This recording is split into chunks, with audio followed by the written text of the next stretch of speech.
সুপ্রভাত বন্ধুরা, আজ হলো 18 জানুয়ারি রবিবার। আজকের সকালের বরাক উপত্যকার শ্রীভূমি, করিমগঞ্জ, শিলচর, হাইলাকান্দি সহ আসামের বিশেষ বিশেষ খবরগুলি হলো: অসমের মুখ্যমন্ত্রী হিমন্ত বিশ্ব শর্মার বড় ঘোষণা, ৭৫,০০০ যুবক লাভ করবে ২ লক্ষ টাকা করে। বিস্তারিত থাকবে প্রতিবেদনে।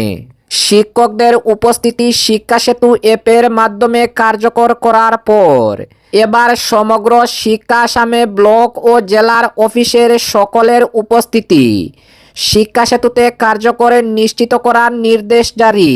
অসম বিধানসভার বাজেট অধিবেশন আগামী ১৬ ফেব্রুয়ারি থেকে শুরু। শিল্পী জুবিন গার্গের মৃত্যু মামলায় ৭ জন অভিযুক্তের বিরুদ্ধে আদালতে আগামী ২২ জানুয়ারি শুনানি গ্রহণ। ভারতের প্রধানমন্ত্রী নরেন্দ্র মোদী গতকাল পশ্চিমবঙ্গের মালদহ টাউন রেল স্টেশন থেকে ভার্চুয়াল ব্যবস্থায় কামাখ্যা ও হাওড়ার মধ্যে চলাচলকারী দেশের প্রথম বন্দে ভারত স্লিপার ট্রেনের যাত্রার সূচনা। শিলচরে দলাইয়ে অঙ্গনওয়াড়ি কেন্দ্রের উদ্বোধন ও শিলান্যাসে বিধায়ক নিহারের। ভোটার তালিকায় নাম থাকলেই কি মিলবে নাগরিকত্বের প্রমাণ? সুপ্রিম কোর্টে বড় তথ্য দিল নির্বাচন কমিশন। বিস্তারিত থাকবে প্রতিবেদনে। এবং গৌহাটি কলকাতায় বন্দে ভারত স্লিপার এক্সপ্রেসের উদ্বোধন অসমের জন্য বড় সাফল্য, বললেন অসমের মুখ্যমন্ত্রী হিমন্ত বিশ্ব শর্মা। তাহলে বিস্তারিত খবরে যাওয়ার আগে অবশ্যই ভিডিওটিতে একটি লাইক দিয়ে চ্যানেলটি সাবস্ক্রাইব করে পাশের বেল আইকনটি বাজিয়ে রাখবেন এবং ফেসবুক পেজে দেখে থাকলে পেজটি ফলো করে ভিডিওটি শেয়ার করবেন যাতে সঠিক খবরগুলি সবার কাছে পৌঁছাতে পারি। এবার শুনুন আজকের খবরের বিস্তারিত। প্রথম খবর, অসমের মুখ্যমন্ত্রী হিমন্ত বিশ্ব শর্মার বড় ঘোষণা, ৭৫,০০০ যুবক লাভ করবে ২ লক্ষ টাকা করে। আগামী ৬ ফেব্রুয়ারি আসামে মুখ্যমন্ত্রীর আত্মনির্ভর প্রকল্পের সূচনা করা হবে। রাজ্যের মুখ্যমন্ত্রী ডক্টর হিমন্ত বিশ্ব শর্মা গতকাল ফেসবুক লাইভে একথা জানিয়ে বলেন, এই প্রকল্পের মাধ্যমে ৭৫,০০০ যুবক ২ লক্ষ টাকা করে লাভ করবে। তিনি আরও বলেন যে স্নাতক পরীক্ষায় উত্তীর্ণদের আর্থিক দিক থেকে সহায়তা করার উদ্দেশ্যে আগামী ১১ ফেব্রুয়ারি জীবন প্রেরণা প্রকল্প চালু করা হবে। মুখ্যমন্ত্রী একই সঙ্গে আগামী ১০ ফেব্রুয়ারির মধ্যে সব ধরনের চাকরির নিযুক্তি প্রক্রিয়া সম্পন্ন করা হবে বলে জানিয়েছেন। অপরদিকে শিক্ষকদের উপস্থিতি শিক্ষা সেতু অ্যাপের মাধ্যমে কার্যকর করার পর এবার সমগ্র শিক্ষা আসামে ব্লক ও জেলার অফিসের সকলের উপস্থিতি শিক্ষা সেতুতে কার্যকর নিশ্চিত করার নির্দেশ জারি। সমগ্র শিক্ষা আসাম তাৎক্ষণিকভাবে কার্যকরী করার জন্য অসম রাজ্যের সব জেলা ও ব্লক পর্যায়ের আধিকারিকদের শিক্ষা সেতু অ্যাপে তাদের উপস্থিতি নিশ্চিত করার জন্য নির্দেশ জারি করেছে। সমগ্র শিক্ষা আসামের মিশনের সঞ্চালক এই সম্পর্কে নির্দেশ জারি করেছেন। অপরদিকে অসম বিধানসভার বাজেট অধিবেশন আগামী ১৬ ফেব্রুয়ারি থেকে শুরু। আসাম বিধানসভার বাজেট অধিবেশন আগামী ১৬ ফেব্রুয়ারি থেকে দিশপুরে আরম্ভ হবে। বিধানসভা সচিবালয় সূত্রে এই সম্পর্কে বিজ্ঞপ্তি জারি করা হয়েছে। ৪ দিনের এই অধিবেশনে আসন্ন বিধানসভা নির্বাচনের জন্য এইবার পূর্ণাঙ্গ বাজেটের পরিবর্তে লেখানুদানে দাখিল করা হবে। অপরদিকে শিল্পী জুবিন গার্গের মৃত্যু মামলায় ৭ জন অভিযুক্তের বিরুদ্ধে আদালতে আগামী ২২ জানুয়ারি শুনানি গ্রহণ। জনপ্রিয় শিল্পী জুবিন গার্গের মৃত্যু মামলায় আগামী ৩০ জানুয়ারি ৭ জন অভিযুক্তের বিরুদ্ধে আইনের কোন কোন ধারায় বিচার চালানো হবে তা নিশ্চিত করার জন্য এই মামলার চতুর্থ শুনানি গ্রহণ। এই শুনানি গ্রহণে ৭ জন অভিযুক্তকে ভার্চুয়ালি আদালতে হাজির করানো হবে। আদালতে ২২ জানুয়ারি অভিযুক্তদের জামিন আবেদনের শুনানি গ্রহণ করবে। এদিকে সরকারি আইনজীবী গতকাল আদালতে অতিরিক্ত সময় চেয়ে অনুরোধ জানান। অপরদিকে প্রধানমন্ত্রী নরেন্দ্র মোদী গতকাল পশ্চিমবঙ্গের মালদা টাউনের রেল স্টেশন থেকে ভার্চুয়ালি ব্যবস্থায় কামাখ্যা ও হাওড়ার মধ্যে চলাচলকারী দেশের প্রথম বন্দে ভারত স্লিপার ট্রেনের যাত্রার সূচনা। ভারতের প্রধানমন্ত্রী নরেন্দ্র মোদী গতকাল পশ্চিমবঙ্গের মালদা রেল স্টেশন থেকে ভার্চুয়ালি ব্যবস্থায় কামাখ্যা ও হাওড়ার মধ্যে চলাচলকারী দেশের প্রথম বন্দে ভারতে স্লিপার ট্রেনের যাত্রার সূচনা করেছেন।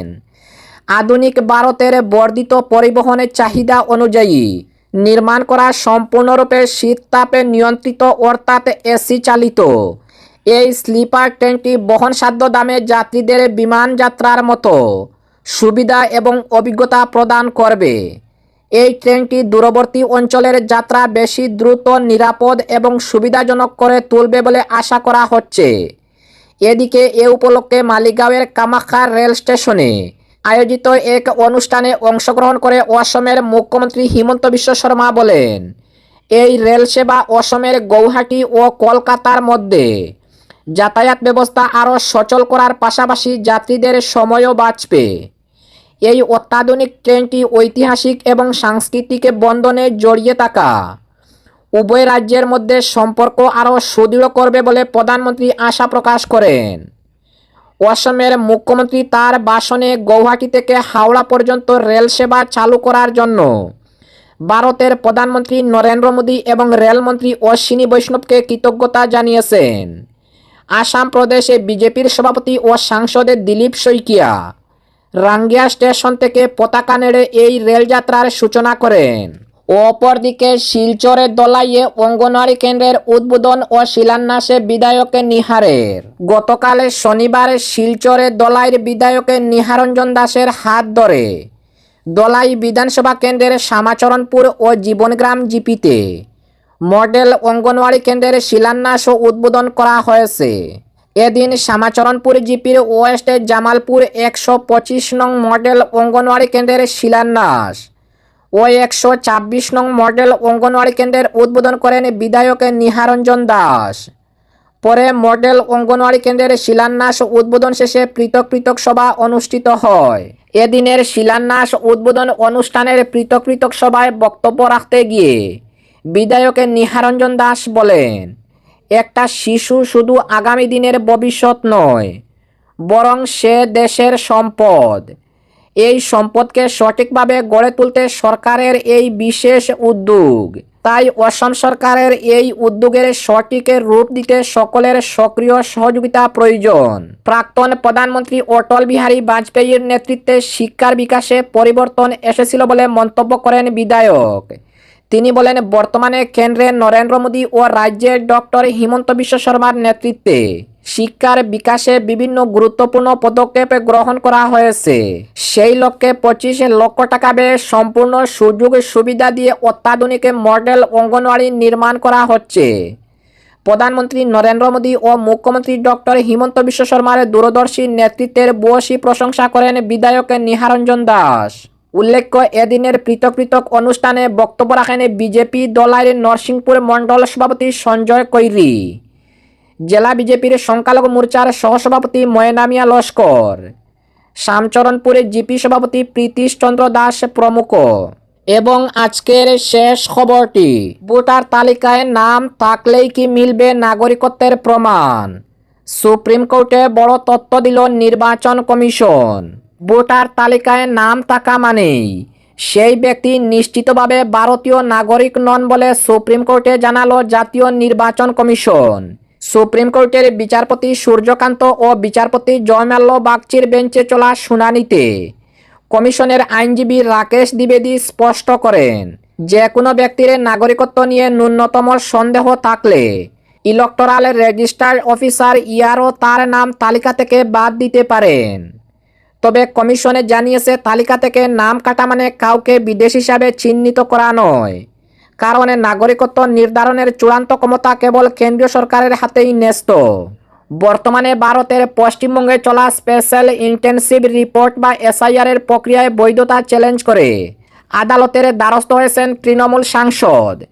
তাদের পক্ষে আইনজীবী কপিল সিব্বল অভিযোগ করেন, বিএলওদের হোয়াটসঅ্যাপে নির্দেশিকা পাঠানো হচ্ছে এবং নথি জমা দিলেও ভোটারদের কোনো রসিদ দেওয়া হচ্ছে না। কমিশন অবশ্য জানিয়েছে, তাদের মূল লক্ষ্য ভোটার তালিকা পরিচ্ছন্ন রাখা, কাউকে দেশ ছাড়া করা নয়। এই স্পর্শকাতর মামলার পরবর্তী শুনানি আগামী 15 জানুয়ারি ধার্য করা হয়েছে।